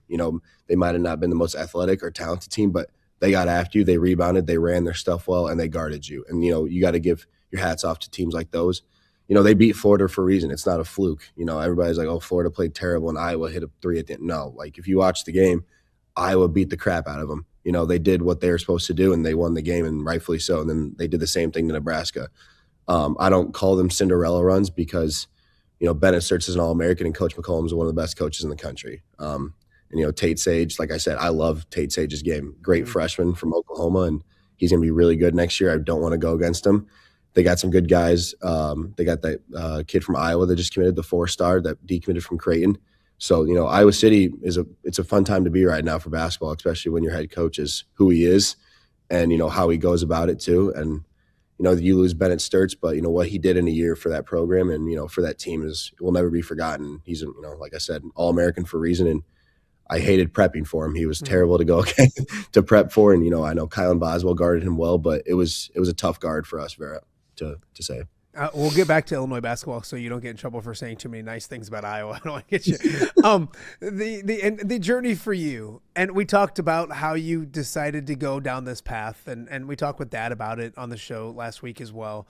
Can you go back to if you were, if you weren't, did you want to coach, not want to coach? Obviously, it's a great decision, looking back now, but and you couldn't think it happened like this, but go back to when you were deciding exactly how you wanted to go about it and coach or not coach and where you are now. It happened in a fast period of time. It's not always this easy. You know that, right? Yeah. That's what everybody says. It's not this easy. You can't go to the Final Four every year, which I got to instill in my head right now. But I would say, in high school, having your dad as a coach, you kind of see things differently. You go home and talk basketball, even when your mom told you not to talk about it at the dinner table. You go home and talk plays, you watch film with him. And then when you go to college, I was fortunate enough to have a coach that was also a coach's son. So it was really easy to connect with him and talk basketball. And I would say about my junior year when he kind of let me be the on-court coach, I started my junior year and, kind of call plays out and talk with him after games. I kind of realized like, okay, maybe this is something I want to do. And then senior year, I was fortunate enough to go to the Final Four, to the coaches convention, meet a lot of great people. This is where I met Tyler Underwood, and I had some good quote unquote offers to go be a GA at some places, and then I had a few sales jobs in Milwaukee actually that I could have taken, as to make sure I get enough money or pay my loans back. But I talked to my parents a lot. I talked to a lot of coaches, and the opportunity here kind of rose. I was golfing on hole 5 at TPC Deer Run when Coach Hammer, our assistant, called me and kind of offered me the job. And that was a Thursday. And he said, you move in Sunday, we start Monday. So it's kind of a quick turnaround. He's like, Get all your paperwork done. And, I had a few other schools, SIUE, South Florida, a couple other schools I was talking to that were really good options, but, selfishly wanted to stay home, wanted to be in the Big Ten. And I wanted to be at a really big school where I can learn as much as I can in the 2 years I'm going to be here. And, very fortunate. Like you said, you can't go to the Final Four every year. So this is a good starting point. I got really lucky to be here right now, truthfully. And I know that. And, I could go down the list of the people I need to thank and all the people I need to mention. But, to be here right now at Illinois in my home state is something I'll never forget and I'll cherish forever. I got another year left, so hopefully we can go back. I think the Final Four is in Detroit next year. So still kind of close. Illini Nation, but go to my favorite team. I'm a Lions guy, so go watch Ford Field's beautiful. It's awesome, isn't it? Yeah. No, it was an unbelievable first year, and like I said, I kind of came down from it and relaxed a little bit, but we're excited to start on year 2. I have to ask you. You said you were on hole 5. How did hole 5 finish? I don't think I finished the hole. I don't think I played 6, 7, or 8. And I think after 9, me and my dad actually just packed up and went home to start filling out the FAFSA or whatever crap we had to do, figure out my apartment, my living situation. So, yeah, we packed up because I was a nervous wreck. Like, I graduated from college and I came back home and I was like, dude, I don't have anything. Like, I don't really want to go to South Florida, like, to be a GA there. And thank God Tyler took a chance on me, and I went through the interview process with a few coaches. But, yeah, we played hole 5 or 4, whatever it was, and I literally grabbed my ball. It was in the rough. I remember on the right side of the rough, and I just packed up, and I was like, we just need to leave. Like, let's just go home. I love that. Colton Sigel joining us. A few more before we let him get out of here. You mentioned, like, what it does for you moving forward. And obviously you don't know you're at Illinois for another year. I know you're super excited about that, but can you already tell like how it'll help your coaching career being part of this and not even just the exposure and other things down the road, but also yourself basketball wise? I mean, you've been a sponge to one of the best staffs in the country for the past, 6 months, whatever it is. How has it helped you basketball wise, and then maybe moving forward wise when it comes to opportunities in the future? Yeah, basketball wise, having the big head that I do, I thought I knew a lot about basketball, and then I came in June 15th, whatever it was, and I found out I know nothing about basketball or how this stuff goes. Like, you can never learn enough about basketball. So like every day is something new. Like truthfully, like in practice, you pick something up that a coach does, or like you see something on the court that they point out, like, oh, I didn't see that, and then for the future, like my Twitter, my Instagram, like all these like other coaches keep following me because like I have the Illinois basketball in my bio or my header or whatever it is. And, walking down the street in Indianapolis, like coaches are just coming up and talking to you, like asking you questions. And like for my future, it is unbelievable. And for the present right now, it is unbelievable too, that I get the opportunity to meet a bunch of new people. And all the coaches in the office have an unbelievable amount of connections. And I think I can see myself starting to build my connection, like contact book. Yeah. For the future to have a Final Four on my resume as my first year, I think, will go a long way for me. But, I really obviously have a lot to learn, have a lot to get out of my head that I think I know, and then learn a lot more. But no, I'm excited for year two, like I said, but, looking down the future to have this as my first year will go a long ways. I don't really know that right now, but definitely in a few years to like, hopefully like interviewing for jobs to say I've been to a Final Four as a GA. I'm hoping that will separate me from some candidates and hopefully land me a job one day. My mom hopes too. Yeah, of course. I want to end there with mom and maybe dad especially because, and don't let him know this, he won't watch, but he is one of my favorite people. Such a good dude. He's always been very good to me. To share this experience with them and dad as well, because I mean, I'm sure you're texting. He said you text mom more than dad sometimes, which I think he got a little cranky about, but that is what it is. What was it like with that? I mean, he sat here on the show and he's like, the most nervous I've ever been before a basketball game was, I think, before the Iowa-Illinois game, I believe is what he said, which is mind-boggling. He's coached in state championship games where he actually has an impact on the game, and this, he had no impact. What was that journey like with them, your dad especially, and when you hear that he's most nervous about a game that's going on with a game you're coaching, what does that mean to you? I mean, it means everything to see my parents down in Indianapolis. I got them tickets to the game, obviously, but to see them down there and to spend those couple of days with them was really special because I wouldn't be anywhere close to where I am right now without those two. And here my dad was super nervous for the Iowa game. It's kind of funny in a sense because, obviously he's done coaching and he was nervous for some Carthage games, and to see him in the crowd and, to spend that, we got dinner, they're all rocking the Illinois gear. So like I said, I wouldn't be there without them. It was super special. I wasn't able to see them for about a month and a half because we were just traveling around. We were in South Carolina, then Houston, the first two rounds. So, it was really cool to see them down there and, to introduce them all to all the manager families, the players, the coaching staff. It was like almost I finally brought them to see my work family and, to put them together with my work family. It meant a lot because we really are a family here, all the families love hanging out with each other. The players, like I said, are awesome dudes. They're all giving my mom and dad hugs like, oh, we love your son. He's so funny, blah, blah, blah. So, to incorporate both those worlds meant a lot to me, and to do it at the Final Four obviously made it a lot special. And, my dad, I wouldn't be here without him and all the connections he has. And, learning what I learned from him was, something I'll never forget. In high school, I definitely got mad at him more than I should have. I thought I knew a lot in high school, and he definitely knew. He still knows way more than me. And at that time definitely knew. Don't say that. I know.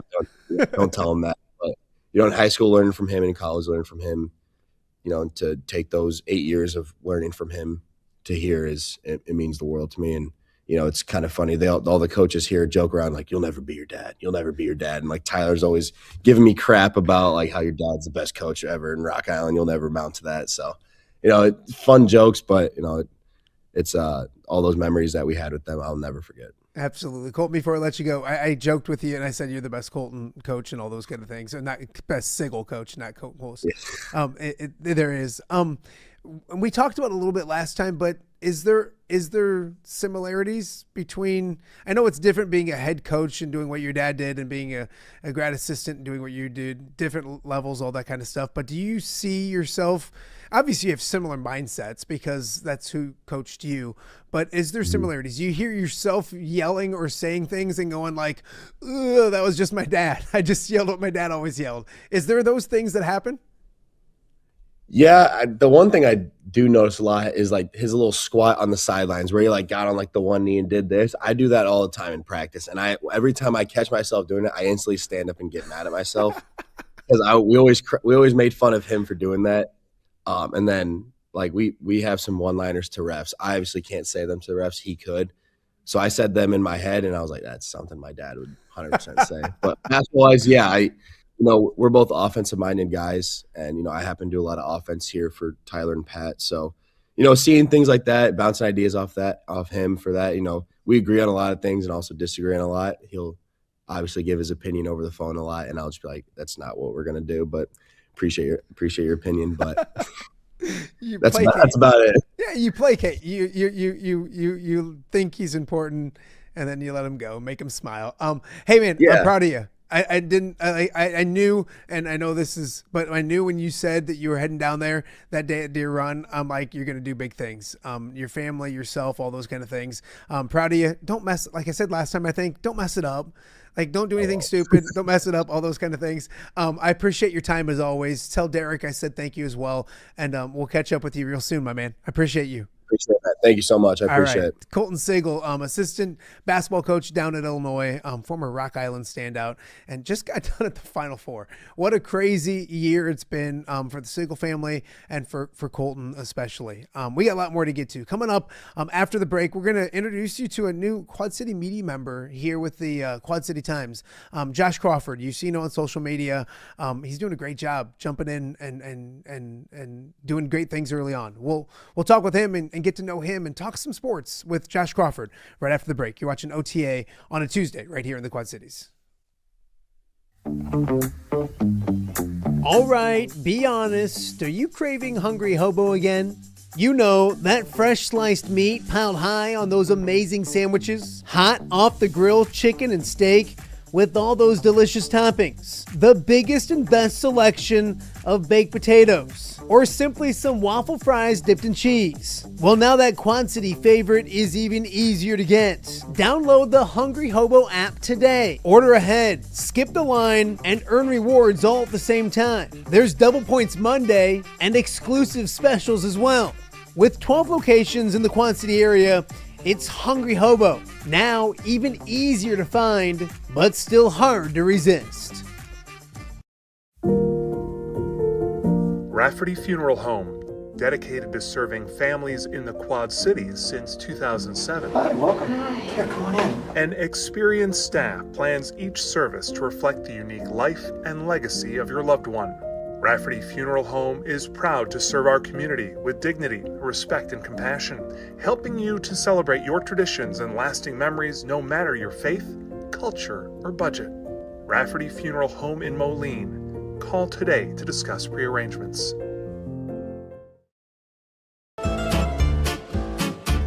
When it comes to quality, convenient pizza, Godfather's Pizza in Silvis has you covered.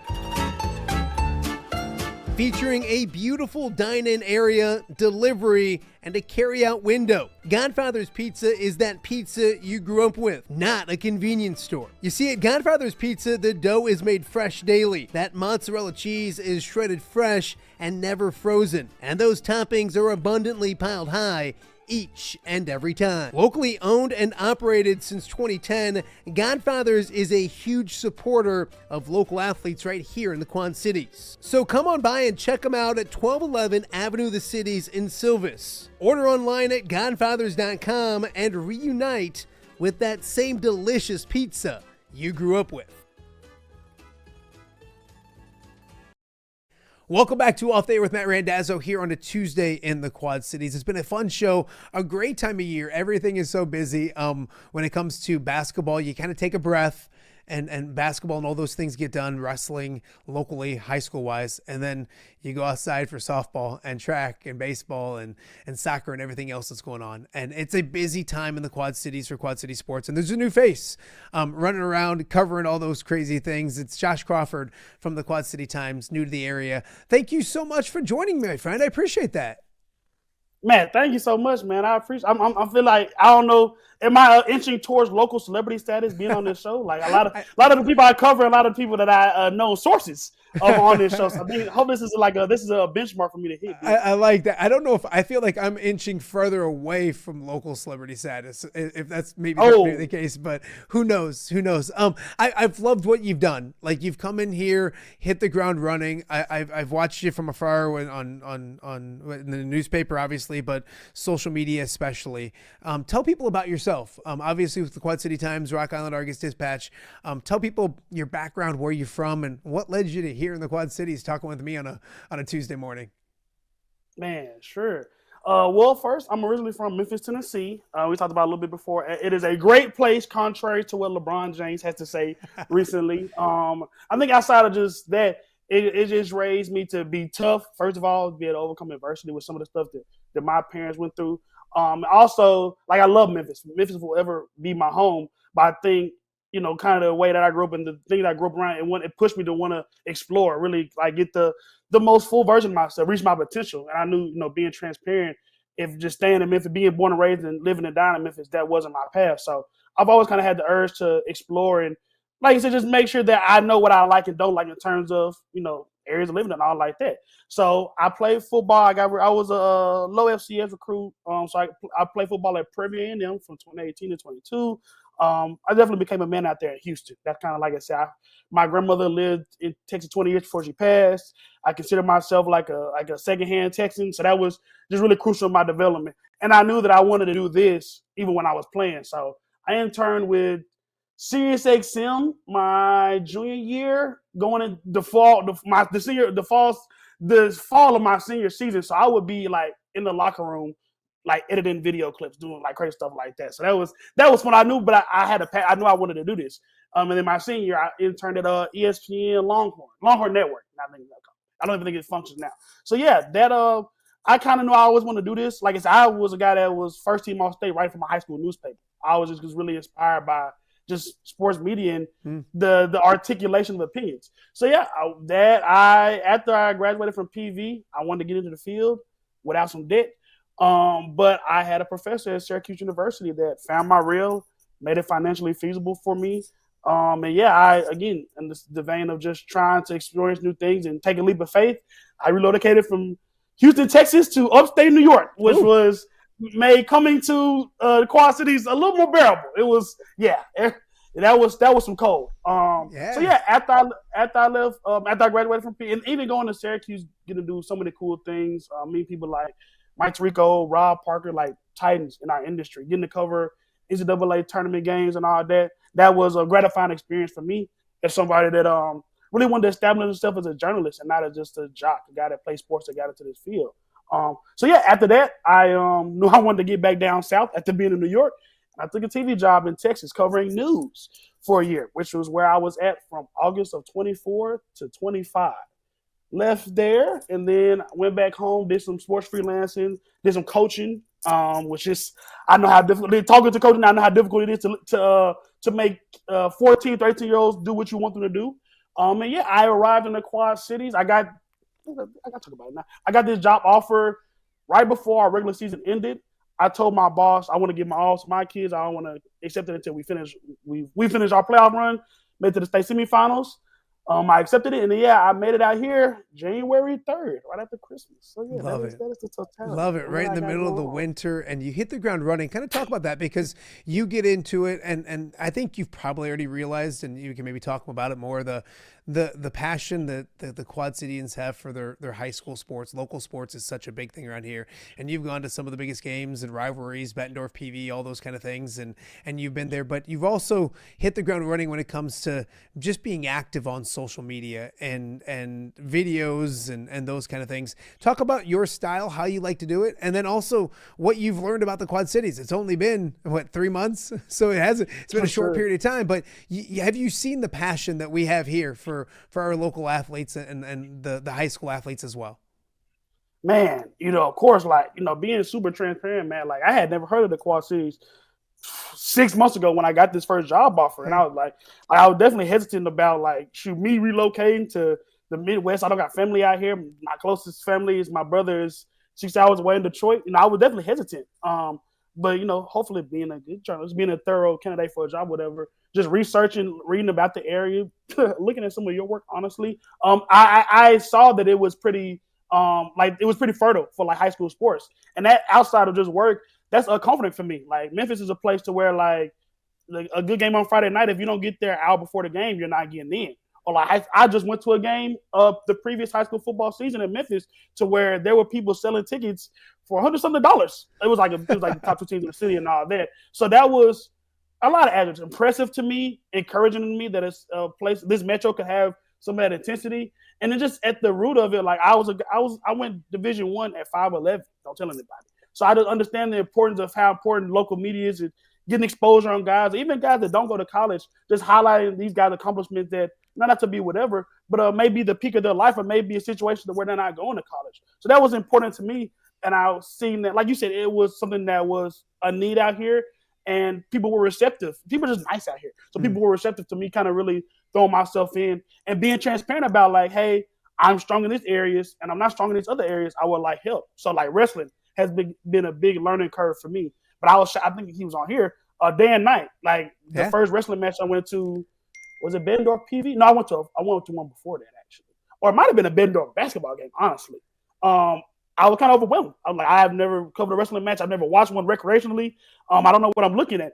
And you know how legendary Dan Knight is around here. This man took the time after the match, like 45 minutes almost, just kind of sitting down like, hey, okay, these are the guys in the area. Here's what you should look at. These are some of the connections, all that.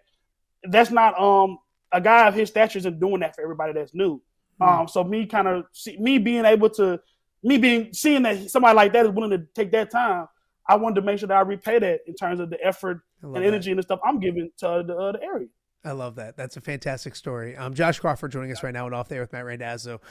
When you look at it too, your style and writing is one thing, but you got the TV in you, so you understand visually and social media wise. Kind of talk about that, because you are there at the end of the games. I think I've seen buzzer beaters from you and all those kind of things. Catching the excitement, not just with the articles, but the social media aspect. That's so important. What triggers that for you, and why is that important for you as you continue to cover the Quad Cities? I think it's about opportunity, and then what you can make an impact in. Like somebody, I say the TV stations have the advantage with our setup at the QCT. If Jonah or Cuff is at a game, for me, if they lead a game, they're game because they're catching the highs. So I know that if 10 o'clock hits, their stuff is going to be out, honestly. The entirety of how they tell the story. Yeah. So it's competitive, honestly. Like if I'm not going to get pubbed until midnight that night, and most people are going to be asleep, I do to provide value to myself, to my company. Like I said, be competitive, but also present a product to, like I said, listeners, people that don't pay, have a bunch of costs to the Quad City Time subscription, or only know me from social media. So that's a big part of that. But the position I was put in, I gained a lot of social media following in Syracuse. I was there when Kyle McCord was there. Dino Babers, his last year getting fired. Fran Brown has created a lot of excitement around the program up there. And I like him a lot. He's really cool. So just me being there at that time, and Boeheim retired, I was there when Boeheim retired. So I really got a lot of social media traction up there. And I didn't know the power of that with us, because I told you, like, print is my heart. I didn't like social media. If I could get the same results and never post on social media, I would. Well, I think the first posted Kyle McCord throwing at was the spring ball in Syracuse. I got like, oh my God, I think like 200,000 views on Twitter. And that was the first time I was like, oh, like this is like a legitimate, not even legitimate. This is a tool that has more reach than the written stuff I do. Yeah. So seeing that, it was like, I kind of instituted, I kind of knew, but that was kind of my eye opener in terms of like creating value for myself, meeting people where they at, and like making sure that people that don't pay a monthly fee for my work have accessibility to most of the stuff that I'm covering and what I'm doing. So that's kind of how I do it. And I mean, just technique wise, like, trust me, you probably know too, Matt. Like this, of all the videos I post on Twitter, there's like 10% of the total videos I shoot make it on Twitter. So it's a lot of trial and error. Like you just shooting and hoping that, like I said, somebody makes a basket or something cool happens.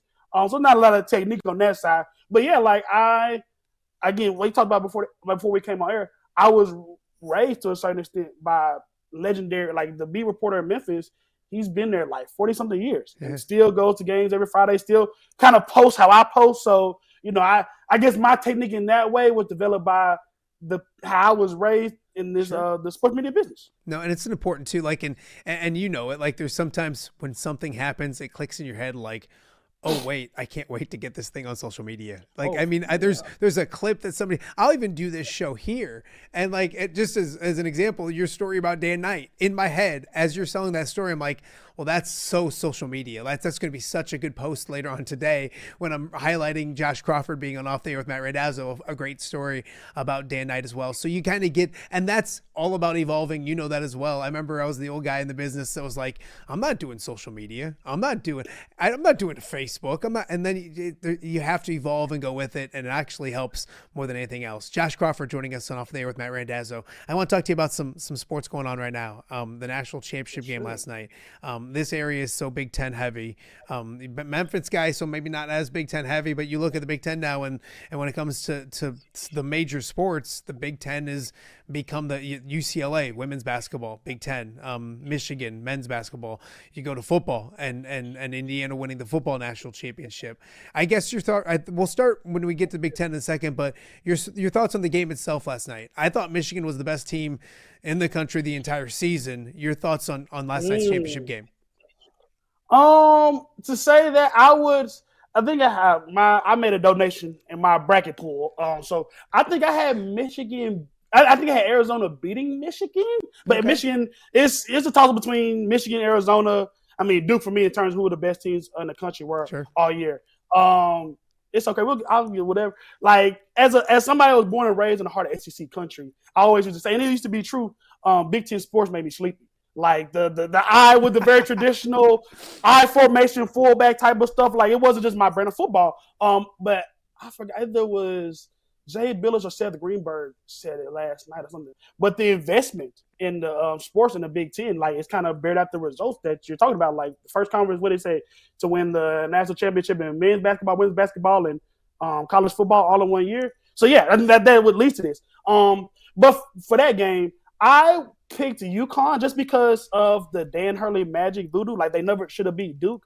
And I think how I look at just sports in general, if you get it, like don't let me get into that position. Like there's really no way UConn even should have been in that game last night. But I was thinking, like I said, the voodoo magic and the experience of a guy like Dan Hurley versus, like, no offense to Dusty May. Dusty May put Memphis out when he was at FAU on the way to the Final Four, so I got a little whatever. But Dan Hurley's infinitely more experienced in situations like this than Dusty May. So that was kind of what my lean was. And even in the way that Michigan's team is built, like for college basketball, for me, guard play is like the determinant fact, especially in the NCAA tournament when it's when it's done. And I just wasn't high really on Michigan's guards. Eli Cadeau, I remember last year watching him in North Carolina, and they would give him the Ben Simmons treatment. Yeah. So that was interesting to see kind of the transition with that. But Trey McKinney is a guy I did not know a lot about that I'm really high on after watching him through the tournament. I think he could be a lottery pick next year. And yeah, Jackson Lindenberg, another guy I had a lot of experience with, him coming from UAB. I think he's a lottery pick now, even though he'll probably be 35 before he goes into his first NBA season. But just that versatility, for even him out there on one leg, being able to switch everything, being able to create for others, like, that level of effort and being somebody that does that for his team, that'll show well. But yeah, even with, I still would think that UConn probably had better guard play between Ball, Demery, Mullins, Carabin, if you want to call him a guard. But just Michigan was too big. Michigan was way too big. And they probably got 3 first-round picks between Yaxel, Morez Johnson, and Mara. So it's just like, yeah. Yeah, I got to ask you real fast. Do you, and I understand I love the SEC Big Ten rivalry and all that kind of stuff, but what's been different the last 3 years, not just in football, but and obviously NIL has risen. Is the NIL a big factor in in my opinion? I feel like the NIL has benefited the Big Ten. And where they're at around the country and all those kind of things as well. Is it as simple as saying like the Big Ten's best probably right now because of the NIL and the SEC's playing catch up? Or I know that probably hurts you to say being from SEC country, but your thoughts on that? I mean, I'm a realist. Like you said, we try to get paid in this opinion with our opinion. So I'm a realist. And I think it's flipped since I was a kid, like growing up watching like Vern Lundquist and all that SEC championship games and Tebow like that. I think it was a gap, honestly, when I was growing up between the SEC and the Big Ten. But now I think it's flipped to where how I would look at it, the Big Ten is better in football, but SEC is probably better in basketball, even though we named a national championship and a national champion in the Big Ten. But the SEC had 12 teams in the tournament this year. So I think that it's flipped since I was growing up. And I think, I don't like it, honestly, but I think it's simply come down to investment. Conference realignment, like you said, too, like the fact that, which I don't personally like for athletes, but in terms of branding and all that, you literally coast to coast. In the Big Ten I just mentioned UCLA winning it for the Big Ten. I mean, and 5 years ago, if I would have said UCLA won it for the Big Ten, you would have been like, you idiot, UCLA is not in the Big Ten. But that helps. I mean, they go from East Coast to West Coast, and when you add some schools like the LA schools and the California school and stuff, it obviously helps out a ton. What's on the docket for you this week? Do you get to take a little bit of a breath? I don't know if it's TJ or you that's on the Bandits beat and all those kind of things, or if there's a Bandits home opener tonight, I know is going on. The spring sports gets rocking and rolling, so there's never a sleepy time when it comes to Quad City sports. What's on the docket, or what's got your eye this week? I got a couple of big track meets, and you're definitely right. That kind of that little purgatory period, we kind of passed it, honestly, just because, just between releasing the all-star teams and all that was kind of a big thing. And kind of the video project you talked about, that was something that took a little time. I got the Kiwani Invitational at UT on Saturday, and then the Jesse Day Relays on Thursday. And then filling in with a little bit of soccer, some softball, again, a place that I'm looking to, like you say, see something new for the first time, or work a new muscle for the first time. So that'll be cool. But yeah, man, like, as you know, like the sports, like it is where we have turned that page. Me and TJ just met yesterday to kind of set the week and all that. Because like you said, he handled most of like bandage, stimulus, stuff like that. So he was able to definitely hold my hand through basketball season. But I guess he's going to let me fly for spring season. He's good people. TJ is one of my favorite people. Don't tell him I said that. I don't want him to think otherwise, but he's good people. And hey, bundle up, my friend. Like the spring, they say spring sports. There's no spring about it. I'm going to go watch a high school baseball game today for my kids, and it's going to be like 38 degrees wind chill. So bundle up, find a press box, my friend. But press boxes are your friends and all those kind of things. Really enjoyed catching up with you, getting to know you a little bit. We'll do this again soon sometime. How's that sound? Man, I appreciate it, dog. I like I said, it's like I said, I feel like this is a watermark for me out here. So I'm enjoying it. So it's cool. And like I said, anytime you want to have me on, talk some ball, talk some SEC stuff, maybe not a lot of SEC experts out here. Hey, man, anytime you want me on, I would love to. As an employee of the Hawkeye Football Radio Network, I have to defend my Big Ten, and I think Illinois fans would agree as well. But it's a great conversation to be had. Enjoy it. Bundle up tonight, wherever you're going this week. Tell TJ I said hi. We'll catch up again soon, my man. I appreciate you. Matt, thank you. All right. That is Josh Crawford, new to the area with the Quad City Times Dispatch, Rock Island Argus, hits the ground running, and I've loved it. And it's crazy because it's January, it's 3 months, and I've noticed, I've followed, I've liked his work as well, and that's a short amount of time. So if you have not followed Josh on social media, do that. It's well worth it. He mentioned his all-star teams that they did, not his, but the paper's all-star teams. He put together some really cool stuff and videos about them on social media. Go check out that work. He's doing great stuff, and excited to have him here in the Quad Cities as well. We got more to get to. We're going to talk about our own OTA Bracket Challenge, who won that, and much more. You're watching a busy episode of OTA here on a Tuesday in the Quad Cities. We'll be right back.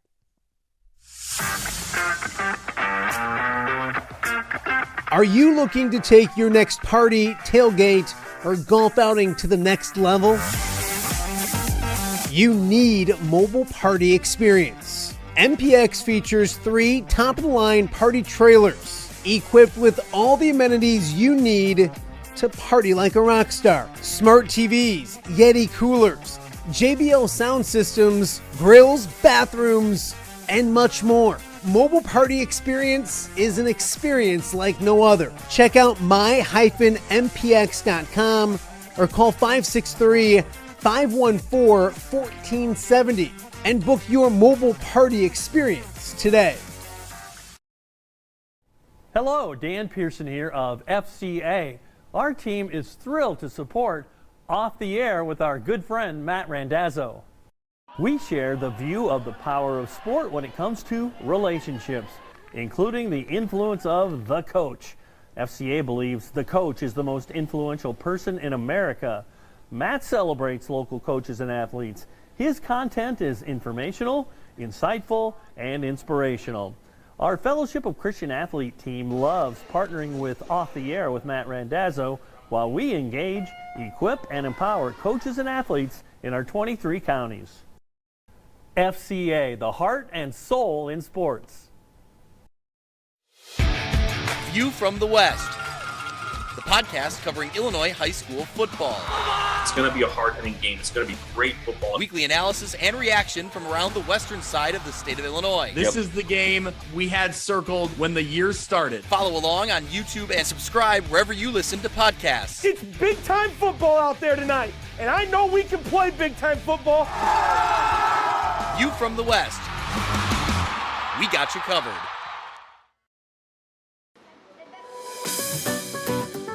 Are you looking for the Quad City's best chips and salsa?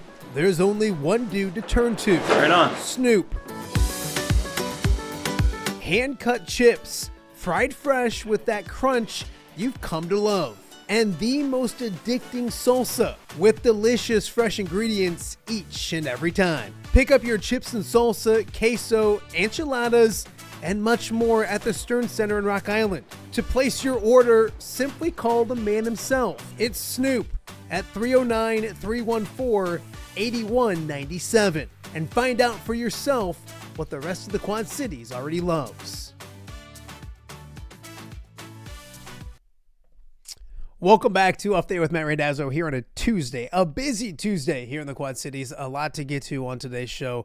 We've had a blast. We appreciate you guys watching, whether it be on YouTube, X, anywhere. If you're listening to this on a podcasting platform, that is awesome as well. It's been a fun show to get to. Before we wrap things up, our second annual OTA bracket challenge is done and in the books. We have some winners to announce and chat with, and we will reach out, do the best to reaching out to all the winners.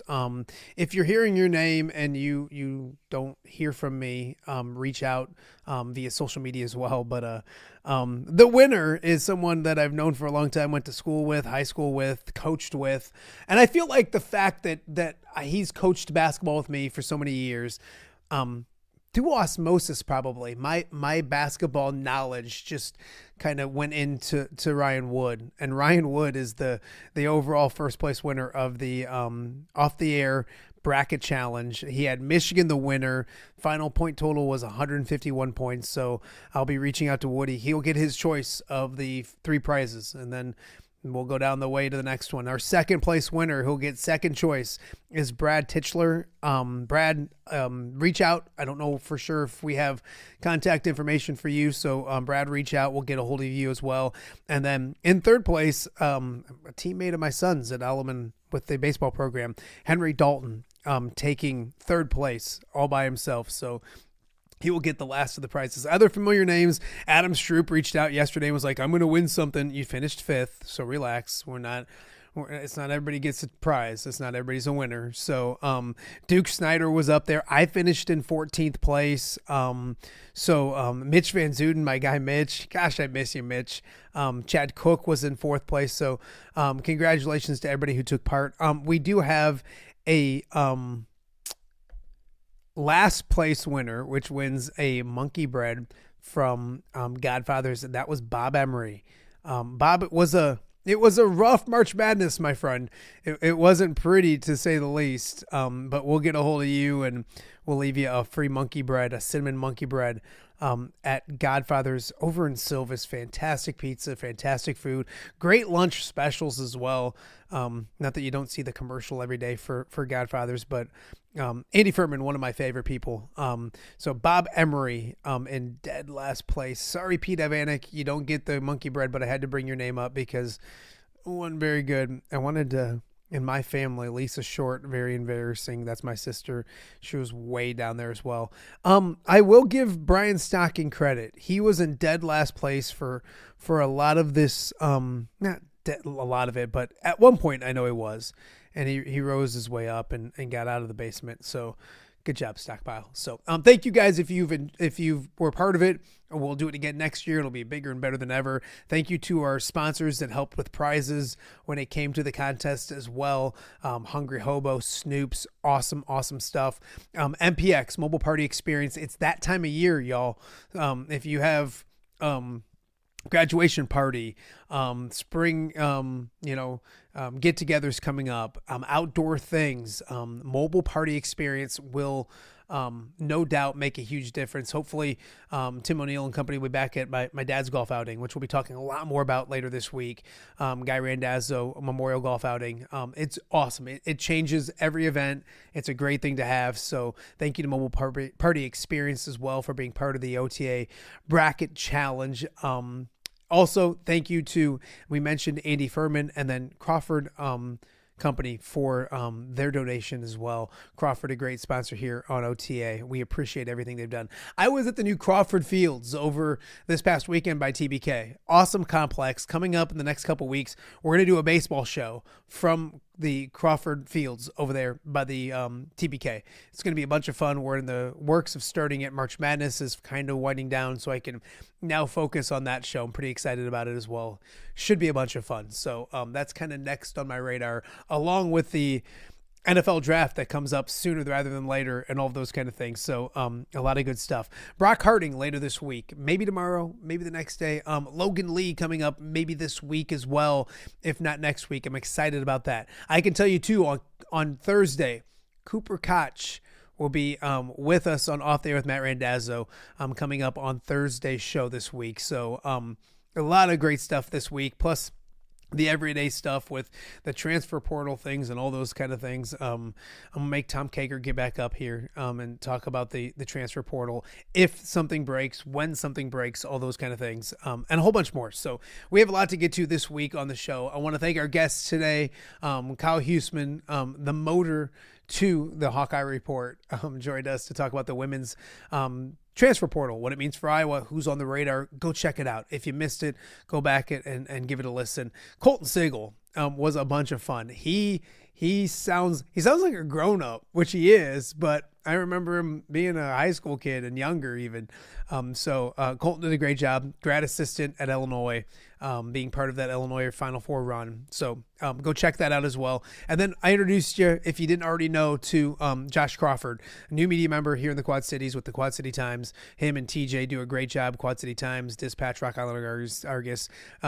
And bringing a bunch of great energy, great follow on social media as well. So we thank Josh for his time as well. As we mentioned, another big show coming up tomorrow. So much to get to the rest of the week. Thursday, Cooper Koch, and a whole bunch more.